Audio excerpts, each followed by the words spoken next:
दोस्तों, मैं हूं आदिल खान आज़ाद। आज है 24 अप्रैल 2026 और आप देख रहे हैं आज़ाद बोल इंडिया पर middle east big news show. इस शो में आज आपको दिखाएंगे ईरान के खिलाफ अमेरिकी हमले का प्लान तैयार, अमेरिकी मीडिया ने खुद किया खुलासा। ईरान के खिलाफ साथ न देने की नाटो को सजा दे सकते हैं ट्रंप, स्पेन को बाहर निकालने और ब्रिटेन का जजीरा हथियाने की हलचल। नाकेबंदी तोड़ हुर्मुज़ पार हुआ सुपर टैंकर, ईरान रोज लगा रहा अमेरिका को पलीता। इराकी कमांडर पर $1 करोड़ का इनाम, ईरान के दोस्त के पीछे पड़े डोनाल्ड ट्रंप। और गजा की जली जमीन पर खिल रही हरियाली, तुर्की की इंसानी तंजीम ने कर डाला शानदार काम। शुरुआत करते हैं इस शो की। अमेरिका फिर से ईरान पर हमला कर सकता है और फिलहाल जो चल रहा है वो सीज फायर नहीं, धोखा है। अमेरिकी मीडिया की एक नई रिपोर्ट ने ट्रंप के मंसूबों का पर्दाफाश कर दिया है और इस बार भी ईरान में बहुत अहम लोगों को टारगेट करने का प्लान है। अमेरिका के सदर डोनाल्ड ट्रंप ने एक तरफ सीज फायर को आगे बढ़ाने का नाटक किया है तो दूसरी तरफ उनकी फौज ईरान को दहलाने के लिए नए हमले का खौफनाक प्लान तैयार कर रही है। खबर को ध्यान से सुनिएगा। 24 अप्रैल को आई CNN की रिपोर्ट के मुताबिक पेंटागन अब स्ट्रेट ऑफ हॉर्मुज़ और ओमान के गल्फ में ईरानी मिलिट्री पावर को निशाना बनाने के लिए बैटल प्लान्स, जंगी प्लान पर काम कर रहा है। इस रिपोर्ट में जिक्र किया गया है कि अमेरिकी हमले के टारगेट पर खास तौर पर ईरान के वो एसेट्स होंगे जिन्होंने हॉर्मुज़ पर ईरान की पकड़ को मजबूत किया है। इसमें IRGC की वो तेज रफ्तार हमलावर नावें यानी फास्ट अटैक बोट्स और बारूदी सुरंगें बिछाने वाले जहाज भी शामिल हैं। ट्रंप ने जुमेरात को ही साफ इशारा दे दिया था, आपको याद होगा, और खुलेआम कहा था कि अमेरिकी नेवी स्ट्रेट ऑफ हॉर्मुज़ में बारूदी सुरंगें बिछाने वाली किसी भी नाव को, जहाज को देखते ही हमला करके तबाह कर देगी। अमेरिका और इसराइल के पास मौजूद एक और प्लान के मुताबिक अब ये दोनों मुल्क ईरान के मिलिट्री लीडर्स और उन लोगों को निशाना बनाने की तैयारी में है फिर से, जिनके बारे में अमेरिका का मानना है कि वो बातचीत के रास्ते में रुकावट पैदा कर रहे हैं। एक सोर्स के मुताबिक इस लिस्ट में इस्लामिक रेवोल्यूशनरी गार्ड्स कॉर्प्स यानी IRGC के commander in chief Ahmad Vahidi का नाम भी शामिल है। अमेरिका का दावा है कि ये लीडर्स जानबूझकर हालात को सुलझने नहीं दे रहे और ईरान के साथ डील नहीं होने दे रहे। इस खबर के सामने आने के बाद इलाके में टेंशन और ज़्यादा बढ़ गई है क्योंकि ईरानी कमांडर्स को सीधे तौर पर टारगेट करने की बात की जा रही है। साफ है कि डिप्लोमेसी के साथ साथ अब मिलिट्री लीडरशिप को ख़त्म करने की साजिशों पर भी काम हो रहा है। ये चौंकाने वाली रिपोर्ट ऐसे वक्त में आई है जब पाकिस्तानी मीडिएटर्स की गुजारिश पर, सो कॉल्ड गुजारिश पर, ट्रंप ने सीज फायर को सिर्फ इसलिए बढ़ाया था ताकि ईरान को अपना यूनिफाइड प्रपोजल पेश करने का वक्त मिल सके। लेकिन पर्दे के पीछे अमेरिका की ये जंगी तैयारी साफ बता रही है कि उसकी नीयत में खोट है। दोस्तों, मेरा मानना है कि ट्रंप का सीज फायर एक्सटेंशन महज एक दिखावा था ताकि वो अपने पार्टनर्स और दुनिया की नज़रों में अमन का चेहरा बन सकें, जबकि असल में वो हॉर्मुज़ में अपनी हार का बदला लेने की साजिश रच रहे हैं। CNN की रिपोर्ट साफ करती है कि अमेरिका अब ईरान के टोल प्लाजा और समंदर में उसकी बढ़ती ताकत से बुरी तरह बौखला गया है। लेकिन ट्रंप शायद ये भूल रहे हैं कि ईरान ने पहले ही वार्निंग दे दी है कि अगर एक भी गलत कदम उठाया गया तो हमला वहां होगा जहां ईरान की आवाम चाहेगी। अगर अमेरिका ने हॉर्मुज़ में ईरान की नावों को हाथ भी लगाया तो ये न्यू बैटल प्लान अमेरिका के लिए एक ऐसी तबाही का रास्ता खोल देगा जिसका शायद तसव्वुर भी पेंटागन ने नहीं किया होगा। बढ़ते आगे। ईरानी फॉरेन मिनिस्टर अब्बास अराक्ची ने इस्राएली हुकूमत को दो टूक जवाब देते हुए कहा है कि टारगेटेड किलिंग्स ईरान को कमज़ोर करने में पूरी तरह नाकाम रही हैं। अपनी सोशल मीडिया पोस्ट में अराक्ची ने जोर दिया कि ईरान के तमाम इदारे पूरी यूनिटी, मकसद और डिसिप्लिन के साथ अपना काम कर रहे हैं। अराक्ची के मुताबिक इस जंग में मैदान जंग और डिप्लोमेसी एक दूसरे के साथ पूरी तरह तालमेल बिठाकर चल रहे हैं और ईरान की नेशनल यूनिटी अब पहले से कहीं ज़्यादा मजबूत है। अराक्ची का इशारा समझिए, उनका कहना है IRGC और हुकूमत साथ साथ हैं, अलग नहीं है, क्योंकि अमेरिका की तरफ से कहा गया था कि लीडरशिप में कुछ गड़बड़ चल रही है। अब्बास अराक्ची ने कहा कि बाहर से पड़ने वाले प्रेशर ने ईरान के लोगों को और ज़्यादा एकजुट कर दिया है। फॉरेन मिनिस्टर ने साफ किया कि इसराइल की दहशतगर्द कोशिशों की नाकामी इस बात से जाहिर होती है कि ईरान की रियासती मशीनरी आज भी बिना किसी रुकावट के मजबूरी में काम कर रही है। ईरान दहशतगर्द जैसा लफ्ज़ इसराइल के लिए यूज़ करता ही है। अरागची के इस बयान से साफ है कि ईरान किसी भी बड़े हमले का सामना करने के लिए अंदरूनी तौर पर पूरी तरह से मुस्तैद है, चौकस है, तैयार है और यूनिफाइड है।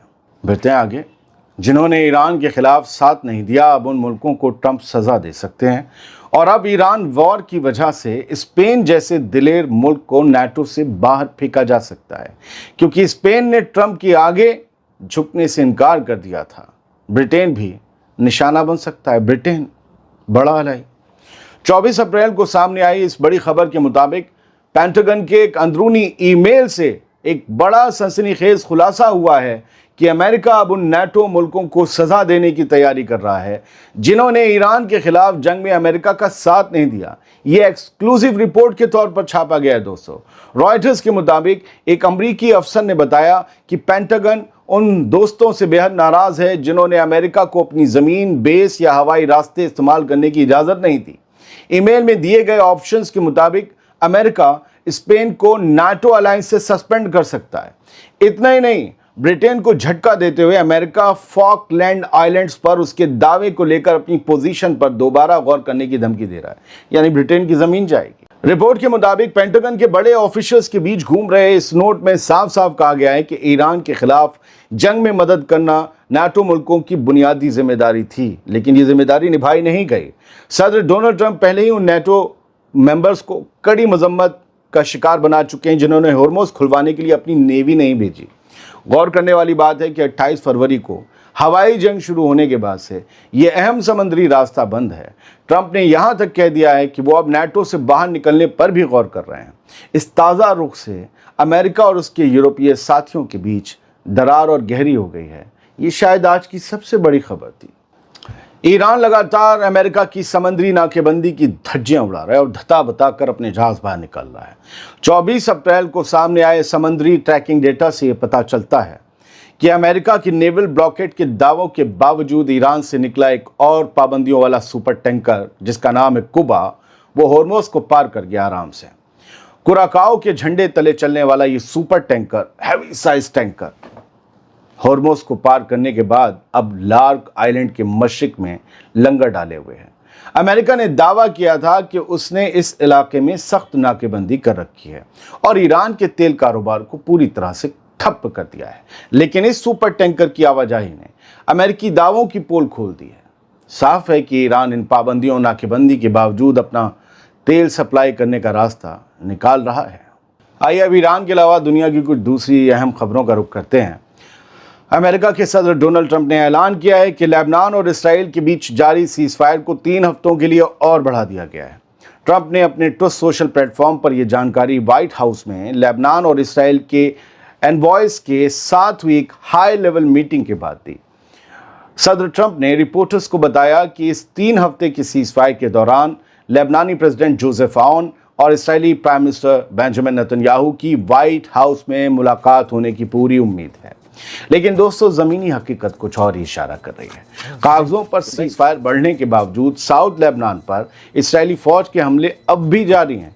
इसराइल लगातार यहां बमबारी कर रहा है, जिससे ऐसा लगता है कि ये सीज़फायर अब महज एक मजाक बनकर रह गया है और अमन की कोशिशें सिर्फ बातों तक ही सिमट गई हैं। अब बात इराक की। अमेरिका ने ईरान की हिमायत वाले इराकी ग्रुप कताइब सैयद अल शुहदा KSS के सरबराह के खिलाफ बड़ा दांव खेला है। अमरीकी स्टेट डिपार्टमेंट ने इस ग्रुप के लीडर हाशिम फिनियान रहीम अल सराजी, जिसे अबू अला अल वलाई के नाम से भी जाना जाता है, उसकी जानकारी देने वाले को $1 करोड़ का इनाम देने का ऐलान किया है। $1 में 90 रुपए के पार मिल रहे हैं आजकल, तो आप सोच लीजिए कितने डॉलर का ये इनाम है, कितने रुपए का, कितने करोड़ों रुपए का। अमेरिका ने इस ग्रुप को दहशतगर्द तंजीम करार दे रखा है। अमरीकी अफसरों के मुताबिक अबू अला अल वलाई का ये ग्रुप इराक में आम लोगों के कत्ल और वहाँ मौजूद अमरीकी सफारतखानों यानी कि डिप्लोमेटिक फैसिलिटीज़ पर हमलों में शामिल रहा है। इसके अलावा इराक और सीरिया में मौजूद अमरीकी फ़ौजी अड्डों और उनके एहलकारों को निशाना बनाने का इल्ज़ाम भी इसी ग्रुप पर है। अमरीका अब इस इनामी रकम के ज़रिए इस इराकी कमांडर तक पहुँचने की कोशिश में है, जिसने उसकी नाक में दम कर रखा है। ईरान का एक बाजू इराक में काटने की तैयारी हो रही है और पैसे के आगे कौन नहीं झुकता। इतना बड़ा इनाम हो तो कोई भी इंफॉर्मेशन दे देता है। गजा में चेहरों पर खुशियां और हरियाली वापस दिखाई दे रही है।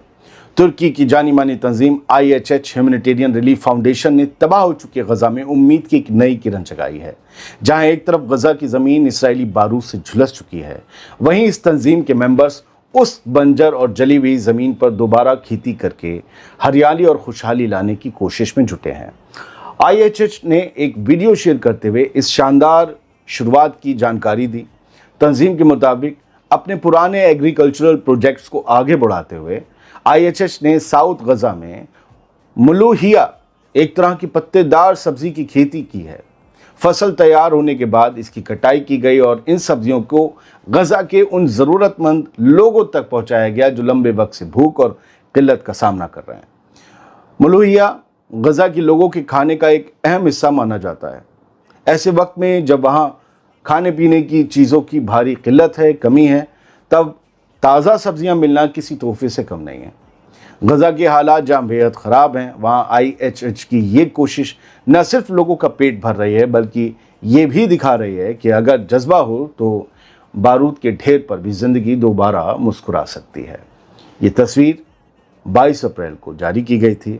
मैंने आपके सामने 24 अप्रैल को पेश की। जंग की बड़ी खबरों के बीच अक्सर ऐसी अच्छी खबरें छुप जाती हैं। Israeli finance minister Bezalel Smotrich ने एक बड़ा दावा करते हुए ये कहा है कि मकबूजा वेस्ट बैंक में बस्तियों का जो एक्सटेंशन है, विस्तार है, वो अमरीकी हुकूमत की पूरी हिमायत के साथ किया जा रहा है। खबर के मुताबिक बेजलेल स्मोट्रिच ने बताया कि इस काम में अमेरिका के सदर Donald Trump, secretary of state Marco Rubio और इसराइल में बैठने वाले अमरीकी एम्बेसडर माइक हकाबी के साथ पूरा कोऑर्डिनेशन बैठाया गया है। यानी इन सब की रजामंदी से फ़लस्तीनियों की ज़मीन कब्जाई जा रही है। स्मोट्रिच के दफ्तर से जारी बयान में कहा गया है कि 2022 से अब तक मकबूजा वेस्ट बैंक में 51,000 से ज़्यादा रिहायशी यूनिट्स को मंजूरी दी जा चुकी है। उसने इस बात की भी तस्दीक की और बड़े फ़ख्र से की ज़मीनें कब्जाने के बाद कि 2 दहाई पहले खाली की गई सानूर बस्ती को दोबारा बसा दिया गया है और वहाँ फैमिलीज़ रहने भी लगी हैं। उसने ऐलान किया कि बहुत जल्द और भी नई बस्तियाँ और भी नए सेटलमेंट्स बसाए जाएंगे।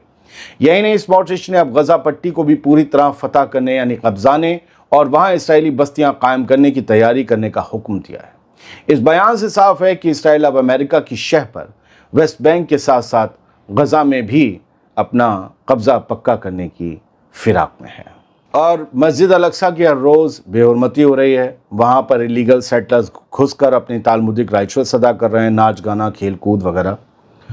तो अभी क्या हुआ है कि सऊदी अरब ने मजम्मत की है इस पूरे मामले की, जो इसराइल वायलेशन कर रहा है लगातार जेरूसलम के पाक मकामात में या मस्जिद अल-अक्सा में, उसको लेकर मजम्मत की। न सिर्फ सऊदी अरब ने बल्कि UAE, Jordan, Turkey, Egypt, Indonesia, Pakistan, Qatar, इन सब ने इसराइल के कब्ज़े वाली अथॉरिटीज़ जो हैं वो जो लगातार वायलेशंस कर रही हैं, उन सब को लेकर सख्त लफ्ज़ों में मजम्मत की और ये कहा है कि इनसे सिर्फ हालात ख़राब होंगे।